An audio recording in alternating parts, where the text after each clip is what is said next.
Hello students, this is 1.59 and air state of mass starts coming down with a constant acceleration A. Determine the ballast mass to be dumped for the air state to reach the upward acceleration of same magnitude. Air drag is to be negative. So सबसे पहले ये बात समझे कि 58th problem तक आपका kinematics section complete हो गया है. अब आप Newton's law of motion problem solve कर रहे हैं.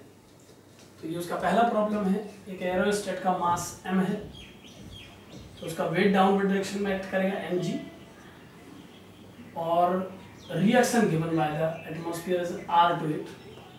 So in its downward journey with acceleration a, its equation will become the force acting along the direction of motion minus opposing force is equal to m. Now the question is what is the value of ballast mass to be dumped for the aerostat to reach the upward acceleration of same magnitude? So let us suppose that capital M is the mass which we have dumped. So m minus mg is the new mass. Reaction of the air will be same. And now the aerostat is moving upward with same acceleration. So its a new equation will be r minus mg equal to m minus m into a. Now compare these two equations. Add these two equations.